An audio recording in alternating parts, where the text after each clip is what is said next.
শুভেচ্ছা,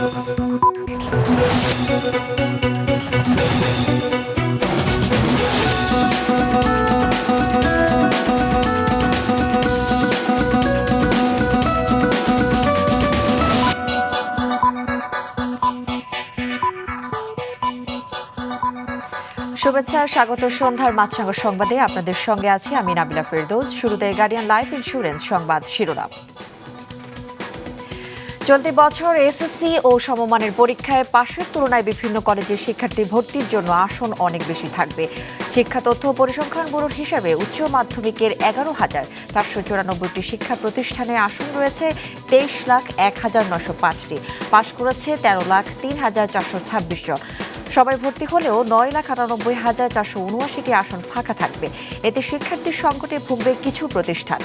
কাউকে দমন নয়, সবাইকে নিয়ে নতুন বাংলাদেশ করার প্রত্যাশা ব্যক্ত করেছেন জাতীয় নাগরিক পার্টি এনসিপির নেতারা। জুলাই পদযাত্রা কর্মসূচির অংশ হিসেবে মুন্সিগঞ্জে পথসভায় তারা বলেন, হামলা করে এনসিপিকে দমানো যাবে না, মুজিববাদের বিরুদ্ধে লড়াই চলবে, ফ্যাসিস্টদের বিরুদ্ধে ঐক্যবদ্ধ হওয়ার আহ্বান জানান তারা। নারায়ণগঞ্জেও পদযাত্রা ও পথসভা হয়। এবং গোপালগঞ্জে এনসিপির পদযাত্রা ঘিরে সহিংসতার ঘটনায় 3টি মামলা করেছে পুলিশ। এসব মামলায় মোট গ্রেফতার করা হয়েছে অন্তত 164 জনকে। এদিকে কারফিউ থাকবে কাল সকাল 6টা পর্যন্ত। শহরে পরিস্থিতি এখনও থমথমে, কাটেনি জনমনের আতঙ্ক। মারা গেছেন গুলিবিদ্ধ রিকশা চালক রমজান। নিহতের সংখ্যা দাঁড়ালো 5-এ।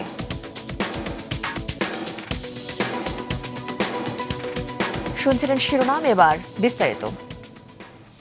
চলতি বছর এসএসসিতে পাশের তুলনায় কলেজগুলোতে আসন সংখ্যা বেশি। পরিসংখ্যান বলছে প্রায় 11 লাখের উপরে সিট ফাঁকা থাকতে পারে এবার।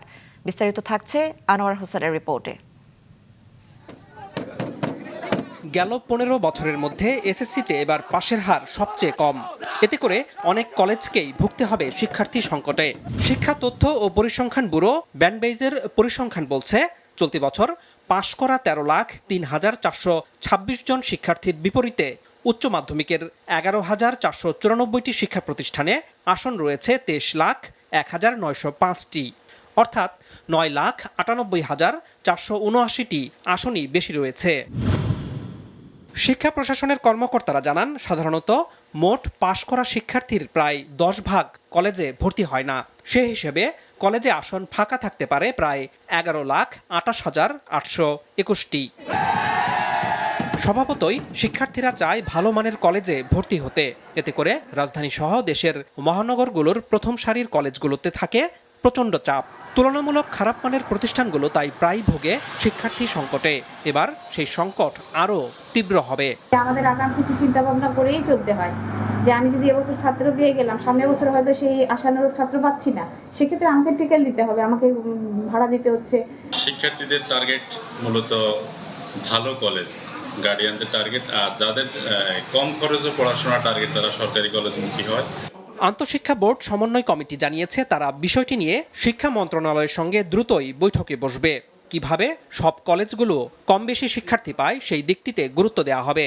কোন কলেজে কত আসন সংখ্যা হবে, আমরা যদি আগের মতো ছেড়ে দিই তাহলে একেবারে নিচের দিকে গিয়ে তো কোনো কলেজ স্টুডেন্টই পাবে না।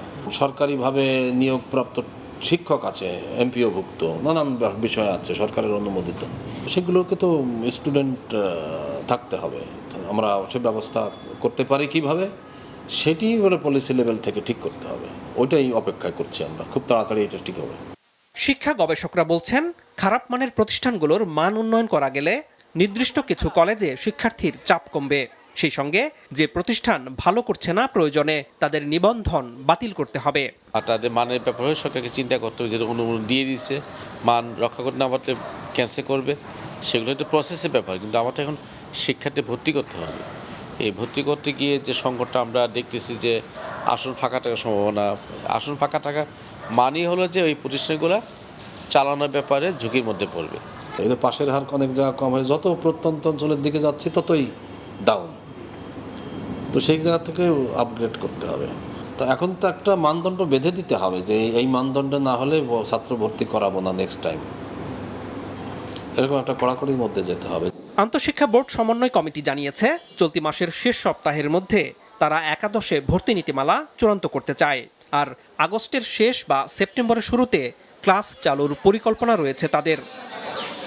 আনোয়ার হোসেন, মাছরাঙা সংবাদ, ঢাকা। প্রধান উপদেষ্টা অধ্যাপক মোহাম্মদ ইউনূসের সঙ্গে বৈঠক করেছেন স্পেস এক্সের ভাইস প্রেসিডেন্ট লরেন ড্রেয়ার। প্রধান উপদেষ্টার প্রেস উইং জানায়, দুপুরে রাষ্ট্রীয় অতিথি ভবন যমুনায় এই সাক্ষাৎ অনুষ্ঠিত হয়। এ সময় স্পেস এক্সের ভাইস প্রেসিডেন্ট জানান, বাংলাদেশে স্টারলিংক চালুর ক্ষেত্রে সরকারের দক্ষতা ও সমন্বিত প্রয়াস বিশ্বে বিরল। বিশ্বের 150টি দেশে কাজ করলেও বাংলাদেশের মতো এমন দ্রুত সিদ্ধান্ত ও সহযোগিতা আগে দেখেননি তারা। ডক্টর ইউনূস বলেন, তার সরকার পাহাড়ি ও দুর্গম এলাকায় অনলাইন শিক্ষা ও ডিজিটাল স্বাস্থ্যসেবা পৌঁছে দিতে কাজ করছে।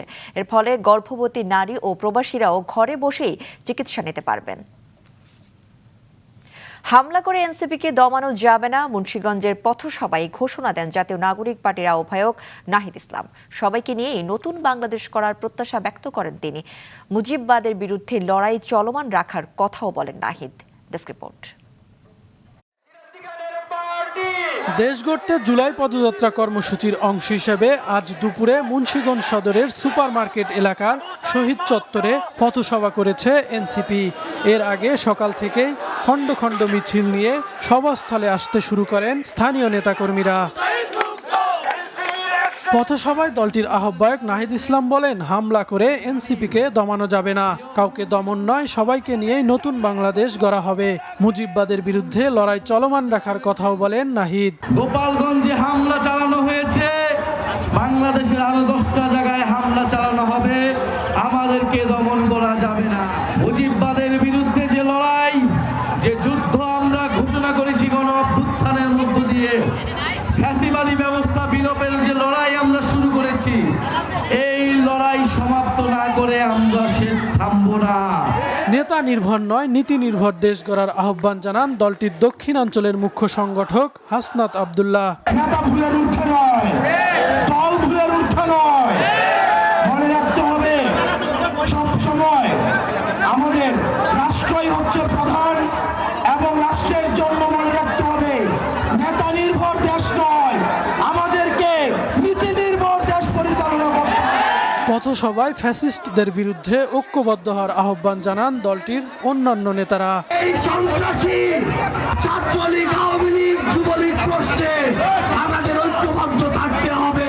জুলাই অভ্যুত্থানের গণহত্যার নির্দেশদাতা, পিডিআর হত্যাকাণ্ডের নির্দেশদাতা, শাপলা গণহত্যার নির্দেশদাতা, দিল্লিতে বসে থাকা হাসিনাকে এই বাংলাদেশে এনে বিচারের আওতায় নিয়ে আসতে হবে। বিকেলে নারায়ণগঞ্জে পদযাত্রা ও পথসভা করে এনসিপির নেতারা। কাউসার আহমেদ, মাছরাঙা, নিউজ ডেস্ক। গোপালগঞ্জে জাতীয় নাগরিক পার্টির জুলাই পদযাত্রা ঘিরে সহিংসতার ঘটনায় জেলার পৃথক থানায় 3টি মামলা করেছে পুলিশ। যৌথ বাহিনীর অভিযানে নতুন করে আরও 139 জন আটক করা হয়েছে। এ নিয়ে এই পর্যন্ত আটক হলো 164 জন।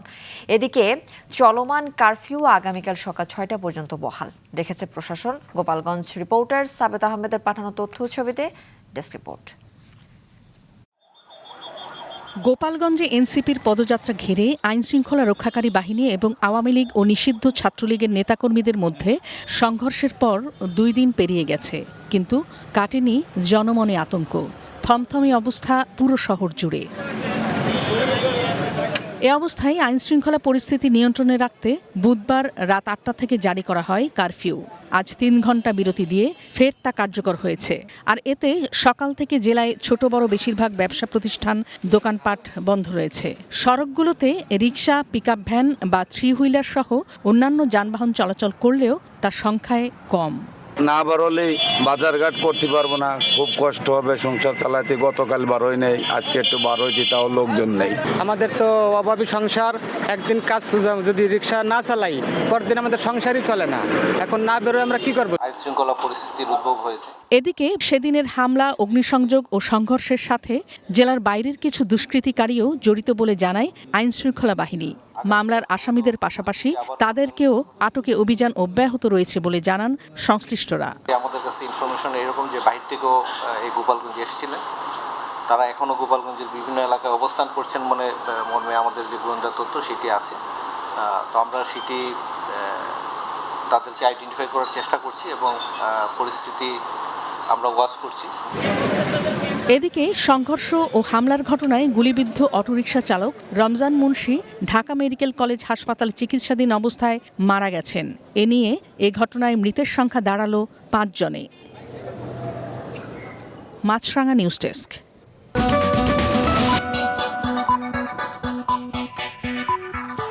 আবারও আমন্ত্রণ সন্ধ্যার মাছরাঙা সংবাদে। জুলাই গণ অভ্যুত্থান উপলক্ষে সারা দেশে প্রতীকী ম্যারাথন দৌড় অনুষ্ঠিত হয়েছে। সকালে রাজধানীর চীনমৈত্রী সম্মেলন কেন্দ্রে কেন্দ্রীয়ভাবে যুব ও ক্রীড়া মন্ত্রণালয় ও জুলাই স্মৃতি ফাউন্ডেশন উদ্যোগে এই আয়োজনের উদ্বোধন করেন মন্ত্রণালয়ের উপদেষ্টা আসিফ মাহমুদ সজীব ভূঁইয়া। সকাল 7টায় তিনি এই ম্যারাথনের উদ্বোধন করেন। উপদেষ্টা বলেন, যাদের আত্মত্যাগে সবাই ফ্যাসিবাদ ও স্বৈরাচার মুক্ত বাংলাদেশ পেয়েছে তাদের স্মরণে এই ম্যারাথন আয়োজন করা হয়েছে। তিনি বলেন, জুলাই যোদ্ধাদের অবদান মনে রেখে সবাইকে সামনে এগিয়ে যেতে হবে। ম্যারাথনটি চীনমৈত্রী সম্মেলন কেন্দ্র থেকে শুরু হয়ে গণভবন, সংসদ ভবন, খামারবাড়ি হয়ে আবারও চীনমৈত্রী সম্মেলন কেন্দ্রে এসে শেষ হয়।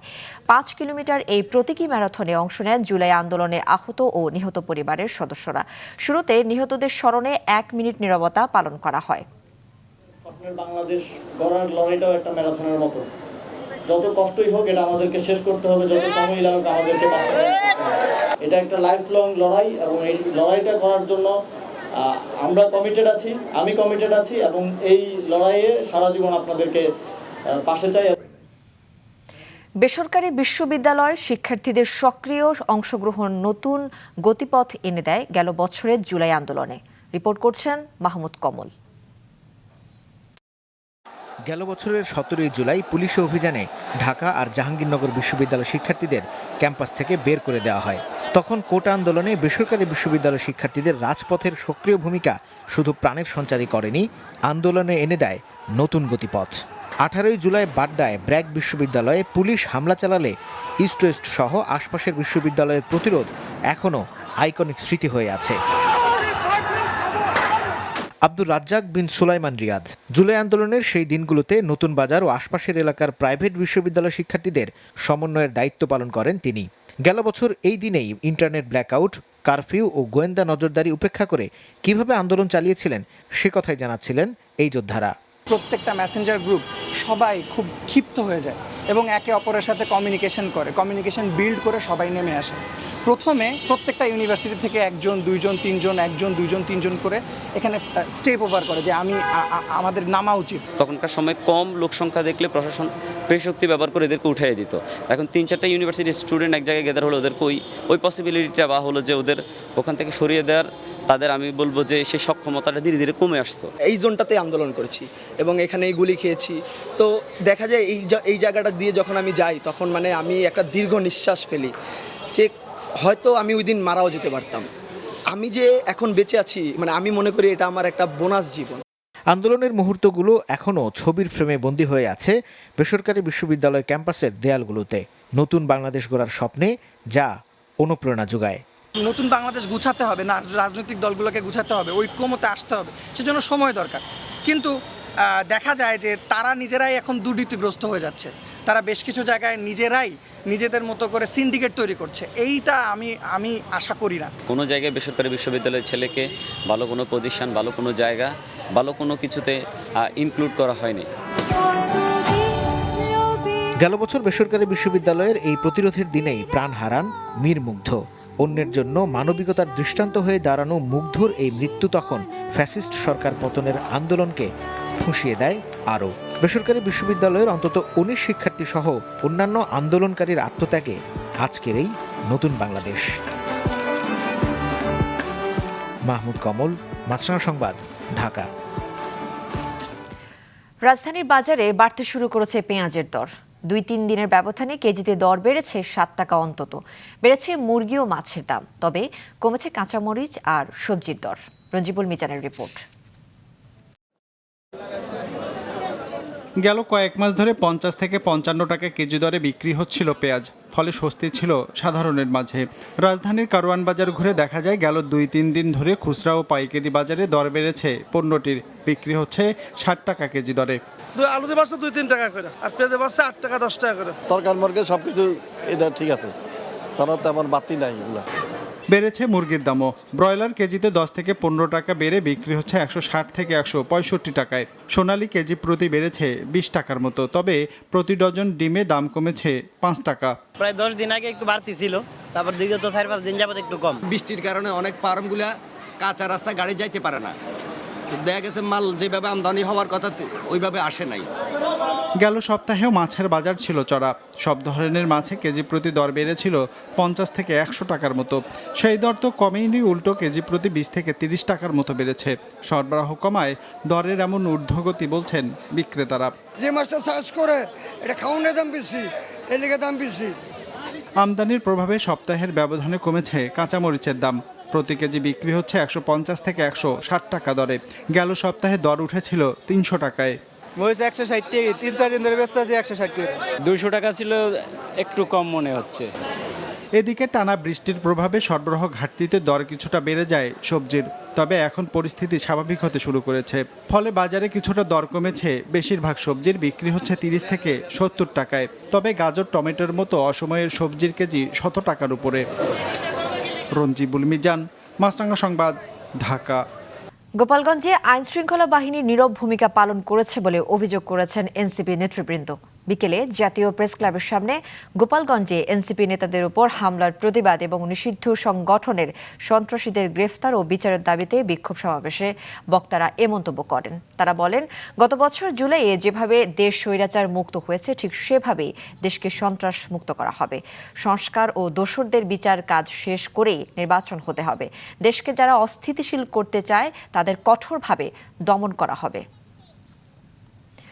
আন্তর্জাতিক, নিজেদের স্বার্থ জড়িত না থাকলে ভিন দেশের নির্বাচনে মতামত দিতে যুক্তরাষ্ট্রের বিদেশি কূটনীতিকদের নিষেধ করেছেন দেশটির পররাষ্ট্রমন্ত্রী মার্কো রুবিও। বার্তা সংস্থা রয়টার্সে তথ্য নিশ্চিত করেছে।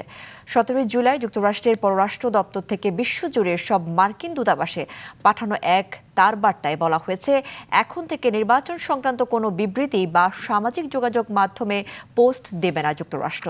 যখন কোনো দেশের নির্বাচন নিয়ে মন্তব্য করা যথাযথ বলে মনে হবে তখন যুক্তরাষ্ট্রের বক্তব্য হবে সংক্ষিপ্ত। বিজয়ী প্রার্থীকে অভিনন্দন জানানো এবং প্রয়োজনে পররাষ্ট্রনীতির মধ্যে সীমাবদ্ধ থাকতে কূটনীতিকদের বলা হয়েছে ওই বার্তায়।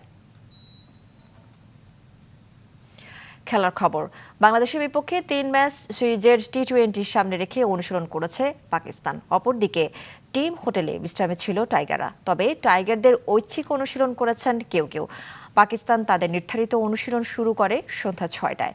গেল বুধবার ঢাকায় আসে পাকিস্তান দল। মাঝে একদিন বিশ্রামে কাটিয়েছে তারা। সালমান আখার নেতৃত্বে তারুণ্য নির্ভর দল সাজিয়েছে পিসিবি, যেখানে বেশিরভাগ খেলোয়াড়ই টি-20 স্পেশালিস্ট। এছাড়া পিএসএল-এ পারফর্ম করা কয়েকজনকেও রেখেছে দলটি। আগামী রবিবার সন্ধ্যা 6টায় হবে দুই দলের প্রথম টি-20। 22 ও 24 জুলাই হবে বাকি দুটি ম্যাচ। সব ম্যাচই হবে মিরপুর শেরেবাংলা স্টেডিয়ামে।